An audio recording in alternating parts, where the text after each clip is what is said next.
नमस्कार। Evening report में आप सभी का स्वागत है। मैं हूं रीना झा। आज इवनिंग रिपोर्ट में हम बात करेंगे कानून व्यवस्था के लाइव टेस्ट की।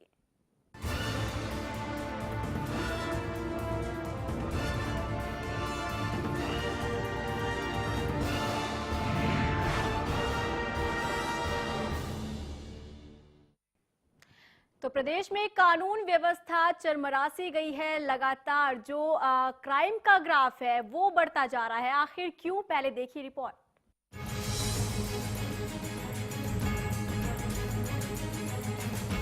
लूट, हत्या, डकैती और चोरी, लगातार अपराध बढ़ रहा है, लेकिन सरकार की जुबान पर जिक्र सिर्फ गुड गवर्नेंस का है, यानी एक अच्छी शासन प्रणाली। सरकार व्यवस्था परिवर्तन को लेकर बयानों के लाखों ही तीर क्यों न चला रही हो, लेकिन क्या ये तीर निशाने पर लग रहे हैं? क्या हमारी व्यवस्था जरा भी बदली है? मजबूत सरकार की ये मजबूर व्यवस्था ही है जो अब लोगों के लिए मुसीबत बन चुकी है। बात दिन दहाड़े होने वाली हत्याओं की करें या फिर लूटपाट की, लगातार अपराध का आंकड़ा उत्कर्ष तक छलांग लगा रहा है, लेकिन सरकार और पुलिस इन सब से बेखबर है। पिछले कुछ सालों में जिस तेजी से अपराध का ग्राफ बढ़ा है, उसे देख जरूरत है कि पुलिस और सरकार इस पर गंभीरता से सोचे।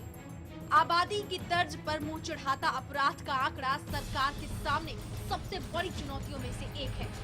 चुनाव से पहले जीरो टॉलरेंस की बात करने वाली बीजेपी सरकार बनते ही अपनी बातों को भूल गई है, लेकिन जनता भूली बातों को याद दिलाना भी बाखूबी जानती है।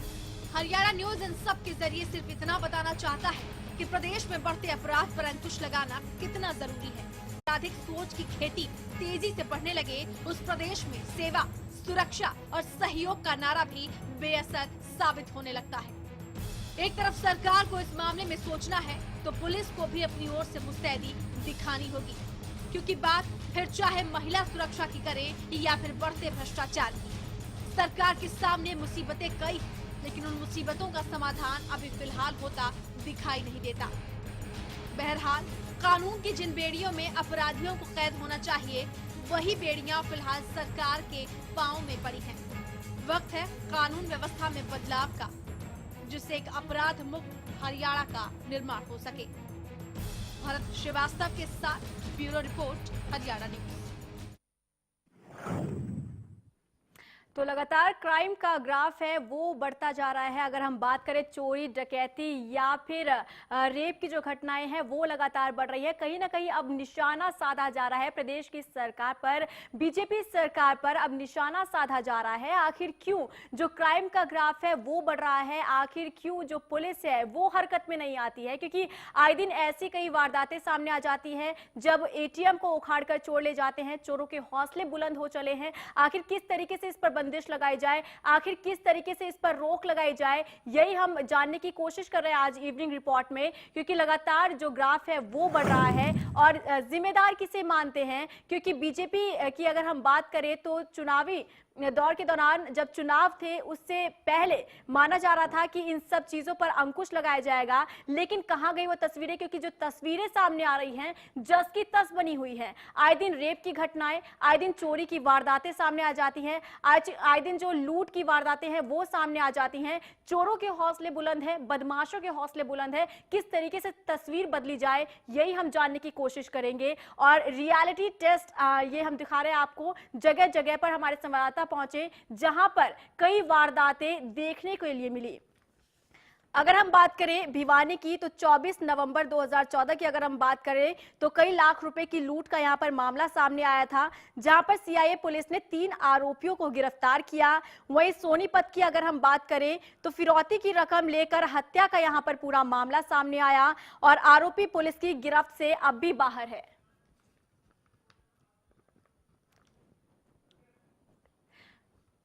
चलिए, कांग्रेस नेता हमारे साथ खजान सिंह फोन लाइन पर जुड़े हुए हैं। खजान जी, स्वागत है आपका हरियाणा न्यूज में। धन्यवाद, थैंक यू। खजान जी, क्या कहना चाहेंगे? आज हम बात कर रहे हैं कानून व्यवस्था को लेकर। जिस तरीके से कानून व्यवस्था प्रदेश में चरमरा सी गई है, आए दिन कई लूट की वारदातें, रेप की वारदातें, चोरी की वारदातें सामने आ रही हैं। किस तरीके से आप इसे देखते हैं और क्या कुछ कहना चाहेंगे? देखिए, भारतीय जनता पार्टी सत्ता के नशे में है और वो भूल गई है जनता की सेवा भाव को, और चरमरा कानून व्यवस्था पूरी तरह से चरमराई हुई है। यहाँ तो इंसान तो क्या, गौ माताओं की भी जान की कोई रक्षा नहीं कर रहा। 8 गौओं को मार दिया गया है यहाँ, और आए दिन हत्या, आए दिन बलात्कार, आए दिन ऐसी ऐसी घटनाएं हो रही हैं जो मैं समझता हूँ कि ये हरियाणा के हित में नहीं है। हरियाणा की जनता दुखी है, पूरा किसान वर्ग दुखी है, मजदूर वर्ग दुखी है, सभी वर्गों के लोग दुखी। जी, खजान सिंह जी, क्या कहना चाहेंगे? क्या जब चुनाव होते हैं उस दौरान बड़े बड़े वादे किए जाते हैं? अगर बीजेपी की बात करें तो बीजेपी ने भी इस पर अंकुश लगाने के लिए बहुत से वादे किए थे, लेकिन जो तस्वीर खुलकर सामने आ रही है वो जस की तस बनी हुई है। देखिए, बीजेपी ने सुशासन का सपना दिखाया था, और मैं समझता हूँ इनको जनादेश मिला है। ना तो केंद्र सरकार ने सुशासन दिया है और ना ही प्रदेश सरकार दे रही। सब एक दिन सुशासन देंगे 25 दिसंबर को, बाकी इनको 5 साल कोई लेना देना नहीं है। 7 महीने हो गए केंद्र में सरकार बने, और 2 महीने हो गए हरियाणा में सरकार बने। यहाँ कोई किसी प्रकार की सुविधाएं नहीं है। गंदगी, जगह जगह गंदगी के ढेर लगे हुए हैं, उसकी तरफ भी पूरा ध्यान नहीं दिया जा रहा, और उस पर भी राजनीति हो रही है। तो मैं आपके माध्यम से कहना चाहूंगा, भाई इनको जनादेश का सम्मान करना चाहिए, और जो जनादेश मिला है उसके अनुरूप इनको कुछ करके दिखाना चाहिए। ये कहते जा सारे बड़बोले हैं, सभी अभी ऐसे बोलते हैं सत्ता पक्ष के नेता जैसे अभी विपक्ष में हो, और एक से एक बढ़कर है। तो मैं आपके माध्यम से अनुरोध करूंगा माननीय मुख्यमंत्री और उनकी टीम से और सत्ता पक्ष से कि वो लोगों की जनसेवा करें, जनादेश का सम्मान करें, किसानों के मुद्दों का शीघ्र समाधान करें, किसानों की खाद की समस्या का समाधान करें। भूमि अधिग्रहण के बारे में इन्होंने बड़े बड़े वादे किए थे। 75,000 एकड़ जमीन छोड़ने का वादा किया था। रिलायंस की 5 गांव की जमीन का छोड़ने का वादा किया था। शीतला कॉलोनी में 9 परिवारों को उनके मकान तोड़ दिए गए। कड़ाके की ठंड पड़ रही है, तो पारा 5 उस पर आ गया है, और उसके बाद भी उन 9 परिवारों की कोई सुध लेने वाला नहीं है। 20 दिन से धरने पर बैठे हुए हैं, सत्याग्रह कर रहे हैं, लेकिन सत्ता पक्ष के लोग इतने नशे में है, कोई जाकर देखना नहीं चाहता। और ना ही प्रशासन के प्रशासनिक अधिकारियों पर भी इनकी नकेल बिल्कुल ढीली छोड़ दी है। ना ही कोई प्रशासन का प्रशासनिक अधिकारी, चाहे नगर निगम गुड़गांव है, चाहे हमारे जिला प्रशासन है, वो भी जाकर उनकी कोई परवाह नहीं करे। गैर कानूनी तरीके से पहले उनके मकान तोड़ दिए गए। और देखिए, सबसे बड़ा ताज्जुब यह है कि जो सेना की जो अपना उसकी एयरफोर्स स्टेशन की दीवार है, उसको गैर कानूनी तरीके से तोड़ने वालों को के खिलाफ आज तक कोई कार्रवाई नहीं की गई है। तो मैं आपके माध्यम से कहना चाहूंगा कि सत्ता पक्ष को होश में आना चाहिए, लोगों की सेवा करनी चाहिए।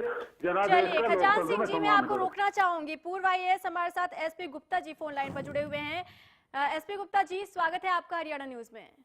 हाँ जी, नमस्कार जी। जी, बात कर रहे हैं आज हम जो कानून व्यवस्था है, जो तस्वीरें सामने आ रही है वो जस की तस बनी हुई है, क्योंकि जब बीजेपी चुनावों के दौरान बड़े बड़े वादे कर रही थी, दावे कर रही थी कि हम जो तस्वीरें हैं वो बदल देंगे, लेकिन आए दिन घटनाएं बढ़ रही है। रेप की घटनाएं ले ले तो वो बढ़ती नजर आती है, चोरी की वारदातें ज्यादा बढ़ रही है। क्या कुछ कहना चाहेंगे? क्या जो पार्टी होती है, जब चुनाव के दौरान जो वादे किए जाते हैं, क्या बाद में भूल जाते हैं वो? नहीं, देखिए, ऐसा है, जब ये सरकार बनी थी तो लोगों को इनसे बहुत ज्यादा आशाएं थी, और क्योंकि एकदम इतना बड़ा मैंडेट लोगों ने दिया तो वो सोचते थे कि हमें बहुत बड़ा चेंज आ जाएगा। और जो ये आज की सरकार है ये पूरा प्रयत्न कर रही है, और जहाँ तक कह रहे हैं अभी लॉ एंड व्यवस्था पहले से बहुत ज्यादा बिगड़ चुकी है, मैं इस बात से सहमत नहीं हूँ। आप किसी भी जगह का देख लीजिए, आप दिल्ली का देख लीजिए, दूसरे प्रदेश का ले लीजिए, तो उसके अगर आप उनसे कंपेयर करेंगे तो कोई ऐसी वो नहीं है। और देखिए, जो घटनाएं आपने गुड़गांव में भी देखी, अंबाला में देखी और दूसरी जगह देखी, जब भी घटनाएं हुई उनको उसी समय पकड़ा गया लोगों को जो कल्प्रिट थे। लेकिन ऐसे कुछ ही मामले होते हैं ना गुप्ता जी, जहां पर गिरफ्तार कर लिया जाता है आरोपियों को। हमारे पास कई ऐसी लिस्ट है जहां पर अब तक जो आरोपी हैं वो फरार बताए जा रहे हैं, अब तक पुलिस की गिरफ्त से वो बाहर है। क्या माना जाए, जो हरियाणा का पुलिस प्रशासन जो है कहीं ना कहीं सुस्त रवैया अपनाए हुए है? नहीं, देखिए, जो मैं आपको इस बात से मैं सहमत हूँ, जो तीव्रता आनी चाहिए और सरकार से जैसी आशाएं हैं उस गति से काम नहीं हो रहा है। लेकिन ये कह देना भी कानून व्यवस्था बिल्कुल ठप हो चुकी है और नहीं ठीक नहीं है, उस चीज से मैं सहमत नहीं हूँ। और सरकार ये अपनी तरफ से जो प्रेजेंट सरकार है वो बहुत कोशिश कर रही है। और अब अभी तक तो पूरे जो है राज्यों में स्थानांतरण भी पूरे नहीं हुए हैं, बहुत से अधिकारी वही लगे हुए हैं। चलिए, तो नई सरकार जो है वो कोशिश कर रही है। रोकना चाहूंगी आपको, शबनम खान हमारे साथ जुड़ी है जो सामाजिक कार्यकर्ता है। शबनम जी, स्वागत है आपका हरियाणा न्यूज में। बहुत शुक्रिया रीना जी। शबनम जी, आज हम बात कर रहे हैं कानून व्यवस्था को लेकर। अगर हरियाणा प्रदेश की अगर हम बात करें तो आए दिन कई ऐसे मामले सामने आ रहे हैं। क्राइम का जो ग्राफ है वो लगातार बढ़ता जा रहा है, इसमें इजाफा देखा जा रहा है। क्या कुछ आप कहना चाहेंगी? पहले अभी जो महाशय बात कर रहे थे कि कानून व्यवस्था ठप नहीं है, और अभी तो कई अधिकारी वही बैठे हैं। अधिकारी कोई भी बैठे हो, उनसे ही काम लेना सरकार का काम होता है। सरकार इस तरीके की बातें सकारात्मक नहीं कर सकती है कि हम तो अभी आए हैं या अभी तो अधिकारियों का तबादला नहीं किया है। आप आते ही इसीलिए हैं कि जो राज्य की जनता है उसको सारी मूलभूत सुविधाएं, सबसे पहले उसमें सुरक्षा है। आप उन्हीं को सुरक्षा मुहैया नहीं कर पाएंगे और फिर आप इस तरीके की बातें करेंगे कि नहीं हमारी कानून व्यवस्था तो एकदम सुदृढ़ होती तो आपको हमें बात ही करने की क्यों जरूरत पड़ती। सुदृढ़ होती तो रोज महिलाओं के लिए हम क्यों कहीं भी हत्या, बलात्कार, लूट, डकैती, खाप पंचायतों का आतंक, इस तरीके की चीजें क्यों देखने को मिलती? अगर सब कुछ व्यवस्था सुदृढ़ थी तो मुझे लगता है इन्हें अपनी कमियों पर नजर डालनी चाहिए और ताकत के साथ उस पर काम करना चाहिए। जी, एसपी गुप्ता जी, क्या कुछ कहना चाहेंगे आप? नहीं, देखिए ऐसा है, मैं वही कह रहा हूँ, जो तीव्रता आनी चाहिए और जिस दृढ़ता से काम करना चाहिए वो नहीं हो रहा। लेकिन यह कह देना भी कानून व्यवस्था कब लेकर आएंगे आप? जब दोबारा हत्याएं हो जाएंगी, बलात्कार की संख्या बढ़ जाएगी, जब इसी तरीके का राज्य में आतंक रहेगा, कब लेंगे आप लोग?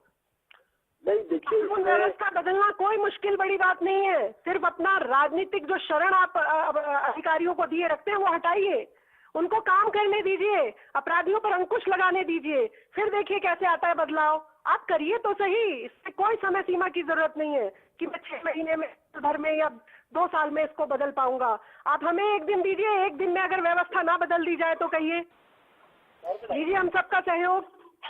जी, एसपी गुप्ता जी, क्या कुछ कहना चाहेंगे? शबनम खान जी आपसे कुछ सवाल कर रही हैं, क्योंकि यहाँ पर सवाल ही उठता है और कहा भी यही जा रहा है कि जो पुलिस प्रशासन है कहीं ना कहीं उन्हें अलर्ट होने की जरूरत है, एक्टिव रहने की जरूरत है। चारों में हवा पूरी। एसपी गुप्ता जी, आप सुन पा रहे हैं? हाँ जी, क्या कुछ कहना चाहेंगे? क्योंकि प्रदेश की अगर हम बात कर ले, आए दिन ऐसी वारदातें सामने आ रही है, लोग परेशान हो रहे हैं, जनता परेशान है, क्योंकि उनका कहना है पुलिस प्रशासन जो है वो सुस्त रवैया अपनाए हुए है। नहीं, देखिए मैं बताया ना, सुस्त अब लोगों को ठीक है ऐसा लगता है। इसमें अब जैसे सरकार आई है, नई सरकार आई है, ये मैं समझता हूँ इसमें पब्लिक का कोऑपरेशन और जो पार्टी का कैडर है, सरकार में पार्टी का कैडर है वो सरकार से मिलके और आम पब्लिक को भी मिलके इसमें साथ चलना चाहिए। और कहीं सरकार में और पार्टी कैडर में भी मुझे कमी आ रही है, जिसके कारण जो है। चलिए, खजान सिंह भी हमारे साथ जुड़े हुए हैं कांग्रेस से। खजान सिंह जी, क्या कुछ कहना चाहेंगे आप? जो पूरा मुद्दा उठा है कानून व्यवस्था पर, सवालिया निशान हर बार खड़े हो जाते हैं, क्योंकि तस्वीरें जो बदलने की बात कही गई थी बीजेपी की तरफ से, वो तस्वीरें जस की तस बनी हुई है। आए दिन वारदातें बढ़ती जा रही हैं, आए दिन रेप की घटनाएं बढ़ रही है, जो क्राइम का ग्राफ है वो लगातार बढ़ रहा है, उसमें इजाफा होता जा रहा है। देखिए, इनएक्सपीरियंस्ड हैं सरकार में 1-2 मंत्रियों को छोड़कर। श्री रामविलास शर्मा जी और श्री राव नरवीर सिंह जी, ये 2 पुराने मंत्री हैं, इनको थोड़ा बहुत तजर्बा, बाकी सारे नए हैं, किसी को सत्ता का कभी रहने में मौका नहीं मिला। लेकिन जो इनके नेता है वो बड़बोले हैं, और वो बड़बोलेपन के कारण वो जो इनको सुशासन की बात जो ये करते हैं उसको प्रैक्टिकल नहीं कर रहे हैं। और जो ये अब सीएम विंडो का कह दिया, सीएम विंडो लगाएंगे, लेकिन कुछ कहते ज्यादा है, करते नहीं है। करनी और कसनी में अंतर है। और ये जनता 2 महीने में ही, मैं समझता हूँ कि आज तक किसी सरकार के खिलाफ इतनी जल्दी लोगों में निराशा चलिए पैदा नहीं रोकना हुई। चाहूंगी खजान सिंह जी आपको। निराशाजनक माहौल हो बीजेपी गया। से वीर कुमार यादव जी हमारे साथ फोन लाइन पर जुड़े हुए हैं। वीर कुमार यादव जी, स्वागत है आपका हरियाणा न्यूज में। जी धन्यवाद। वीर कुमार यादव जी, यहाँ पर बात हम कर रहे हैं कानून व्यवस्था को लेकर। जो कानून व्यवस्था है वो चरमरासी गई है, क्योंकि लगातार जो वारदातें हैं प्रदेश में वो बढ़ रहे हैं। जो क्राइम का ग्राफ है वो लगातार बढ़ रहा है। आए दिन चोरी की वारदातें सामने आती हैं, रेप की घटनाओं को अंजाम दिया जाता है। आखिर किस तरीके से जो बीजेपी ने वादे और दावे किए थे चुनाव के दौरान, किस तरीके से इस पर काम किया जा रहा है? देखिए, वैसे तो कोई भी सरकार हो, किसी की भी सत्ता हो, सुधार की गुंजाइश सदैव बनी रहती है, सुधार होना ही चाहिए, उसमें कोई दो मत नहीं है। लेकिन कोई विशेष इस प्रकार की घटना दुर्घटना कोई हुई हो, अभी सौभाग्य से प्रदेश में सारी चीज ठीक चल रही है। जिस प्रकार से पिछली सरकार के टाइम पर आपको ध्यान होगा, कभी नरवाड़ा में सोनिया जी आ रही हैं, कभी हिसार में डाबड़ा के अंदर अंतरित युवती के साथ बलात्कार हो रहा है, कभी अपराघार, कभी छछरौली, कभी गुड़गांव, कभी करनाल। तो एक तो सबसे मतलब ये है कि इस प्रकार की कोई सौभाग्य घटना ऐसी नहीं हुई है। और जो अभी हमारे खजान सिंह जी हमारे कांग्रेस के मित्र बोल रहे थे जी, वास्तव में जो सीएम विंडो की बात है वो तो बहुत पहले से तय है कि अटल जी के जन्म दिवस से शुरू होंगी वो तो। इसलिए कहते करते कुछ नहीं है। जब हमने पहले सीएम विंडो होगी, लोगों की शिकायतें सीधे सीएम हाउस जाएंगी, वहाँ से उनकी ग्रीवेंसेस को दूर किया जाएगा, तो उसका उद्घाटन, उसका जो काम शुरू है वो तो 25 दिसंबर से होना ही 25 दिसंबर से है। तो उसमें तो कहीं ऐसी कोई बात नहीं है। और बाकी कानून व्यवस्था में पुलिस को चलिए बिल्कुल इसका जवाब मैं खजान सिंह जी से लूंगी, लेकिन फिलहाल यहाँ वक्त है एक छोटे से ब्रेक का। तमाम मेहमान मेरे साथ फोन लाइन पर जुड़े हुए हैं और आज हम बात कर रहे हैं कानून व्यवस्था को लेकर। जो कानून व्यवस्था है वो चरमराती हुई नजर आ रही है। क्राइम का ग्राफ है लगातार बढ़ रहा है, इसमें इजाफा देखने को मिल रहा है। आखिर किस तरीके से जो तस्वीरें जस की तस बनी है, किस तरीके से इसे बदला जाएगा, ये हम समझने की कोशिश कर रहे हैं। फिलहाल यहाँ रुकेंगे एक छोटे से ब्रेक के लिए, जल्द हाजिर होते हैं।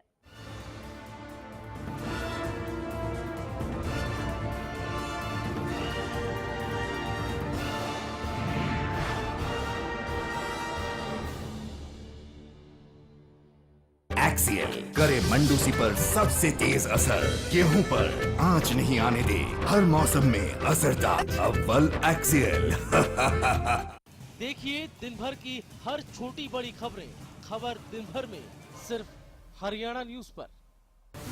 दिन भर में क्या था खास, क्राइम, राजनीति, खेल और आपसे जुड़ी कौन सी खबर रही सुर्खियों में, कौन है विवादों में, क्या था खबर का पहलू, सब दिखाते हैं हम 6 बजे की 6 बड़ी खबरों में सिर्फ हरियाणा न्यूज पर।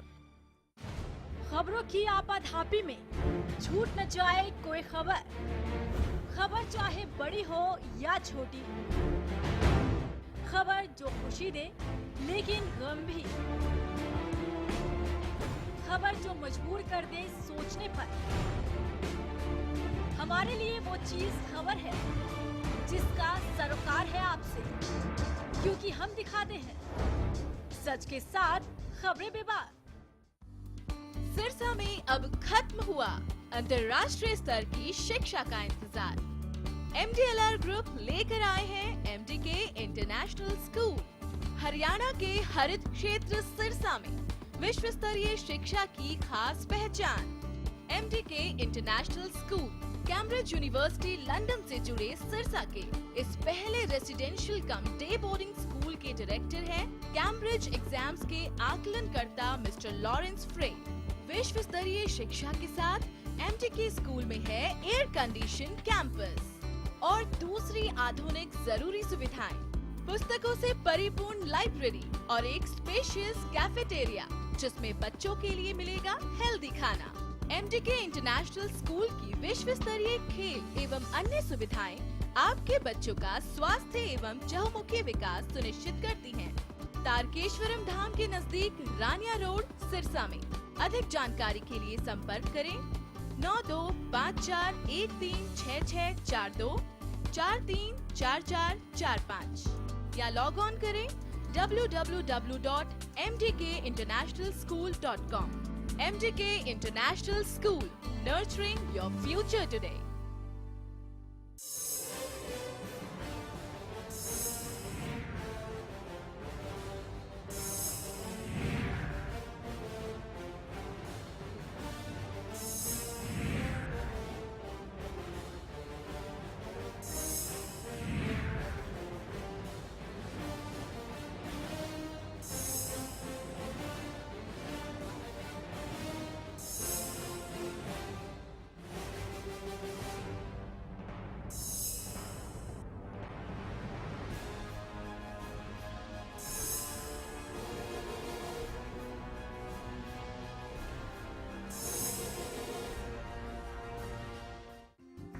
largest campus, more than 1800 students, well-equipped workshops and labs, advanced courses, more than 30 PhD holder and experienced faculties.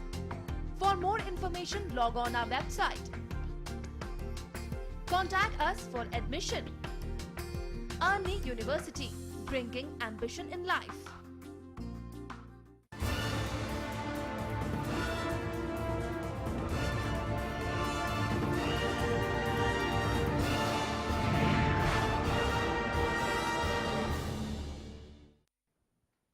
Break के बाद स्वागत है। आप देख रहे हैं कानून व्यवस्था का लाइव टेस्ट। जी हां, आज हम बात कर रहे हैं कानून व्यवस्था को लेकर कि आखिर किस तरीके से जो क्राइम का ग्राफ है प्रदेश में लगातार बढ़ रहा है, लगातार इसमें इजाफा होता हुआ नजर आ रहा है। तमाम मेहमान हमारे साथ फोन लाइन पर जुड़े हुए हैं। बीजेपी से वीर कुमार यादव जी फोन लाइन पर जुड़े हुए हैं, कांग्रेस से खजान सिंह जी और पूर्व IAS SP Gupta ji phone line पर हमारे साथ जुड़े हुए हैं।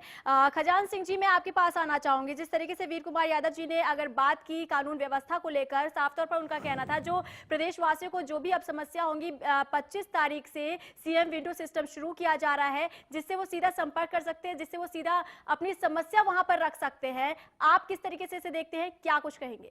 देखिए, वीर कुमार यादव जी हमारे वरिष्ठ साथी हैं, विद्वान साथी हैं, मैं इनका सम्मान करता हूं। मैं इनसे 4 सवाल पूछता हूं और आपके माध्यम से मैं समझता हूं कि ये उनका जवाब भी देंगे। पहला सवाल है मेरा, 8 गौ माताओं को दक्षिणी हरियाणा में मानेसर में 2 को और 6 को साउथ सिटी में कत्ल कर दिया गया। गौ माताओं का कत्ल और उनके बारे में किसके खिलाफ कार्रवाई आज तक नहीं हुई, उनको दफना दिया गया और उनके प्रॉपर कार्रवाई नहीं की। आंख फोड़कर गौ माताओं का इतना बड़ा जघन्य अपराध किया है। तो एक सवाल तो मेरा इनसे ये है। दूसरा सवाल ये है कि ये सफाई के नाम पर इन्होंने सफाई अभियान चलाया था, आगे दौड़ पीछे छोड़। यहाँ हमारा म्यूनिसिपल कॉर्पोरेशन का ऑफिस है सेक्टर 39 में, उसके सामने जो ग्राउंड पड़ा है उसमें कई हजार टन कूड़ा पड़ा हुआ है। लोग गंदगी से बीमार हो रहे हैं, बीमारी फैल रही है, सीवर का पानी बैक मार रहा है और गंदगी उनके दफ्तर के सामने है। तो जब कॉर्पोरेशन के दफ्तर के सामने गंदगी पड़ी है तो कब हटेगी?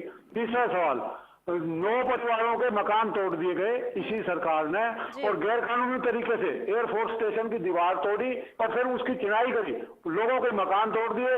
9 परिवार सत्याग्रह पे बैठे हैं, 21 दिन हो गए।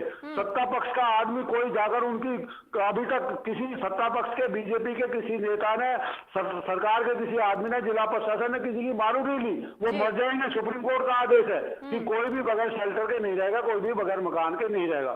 तो तीसरा सवाल मेरा चौथा सवाल ये है, भाई वीर कुमार यादव जी, आपको जनादेश दिया है, उसका सम्मान करो। आप लोगों के चलिए जवाब ले लेते हैं। वीर कुमार यादव जी, सवाल पूछे खजान सिंह जी ने आपसे, यहाँ पर क्या कुछ जवाब देना चाहेंगे?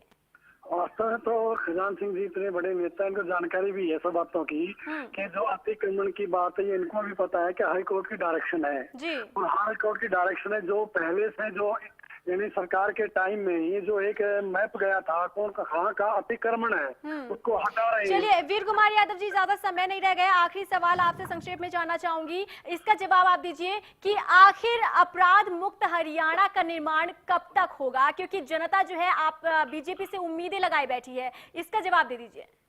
देखिए, निश्चित तौर पर इस दिशा में प्रयास किए जा रहे हैं और कोई ऐसी मैं मतलब बता विशेष घटना जैसे पहले हुई कि मिस पुरस्कार में सुप्रीम कोर्ट ने फटकार लगानी पड़ी थी, आपको ध्यान होगा, लोग पलायन कर रहे थे, ऐसी कोई स्थिति नहीं आने दी जाएगी, नहीं आएगी। चलिए बहुत बहुत शुक्रिया, बहुत बहुत शुक्रिया आप सभी तमाम मेहमानों का हमारे साथ फोन लाइन पर जुड़ने के लिए। तो कानून व्यवस्था का लाइव टेस्ट आज हमने किया। आज हमने कानून व्यवस्था के बारे में बात की कि क्राइम का ग्राफ जो लगातार है वो किस तरीके से बढ़ रहा है, लेकिन यहाँ पर बीजेपी की तरफ से साफ तौर पर कहना था कि इसे कम करने की कोशिश की जाएगी। तो चलिए इसी के साथ इवनिंग रिपोर्ट में बस इतना ही। नमस्कार।